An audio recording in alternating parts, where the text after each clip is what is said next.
Център за ранно детско развитие Пътечка отвори врати миналата година, септември месец 2021 година.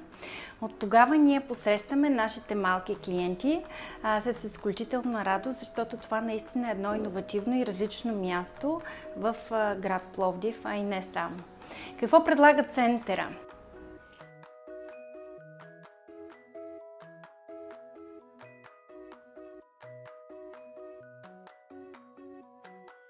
В центъра предлагаме изключително различни иновативни терапии от типа на психомоторика, арт-терапия, игрова терапия. Център разполага, разбира се, с психолог и клиничен психолог, логопед, невролог, специален педагог, както и с психомоторни и арт-терапевти. Какво представляват различните интервенции, които предлагаме?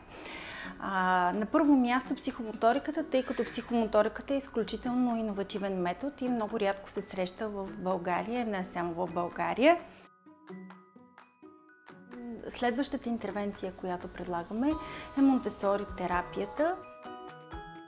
Предлагаме съответно арт-терапия по рисуване и музико-арт-терапия. Освен вече споменатите терапии и интервенции, имаме още две, които са изключително иновативни и рядко срещани. Това са именно краниосакралната терапия, която е изключително мек, неинвазивен и полезен начин за терапевтиране на деца и съответно на техните родители, както и пери- и пренатална соматотерапия.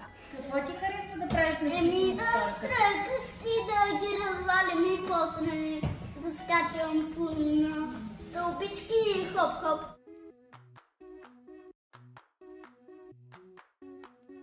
И дойде време за края на моята сценична треска, защото дойде време да връча първото място. Център за ранно детско развитие Пътечка.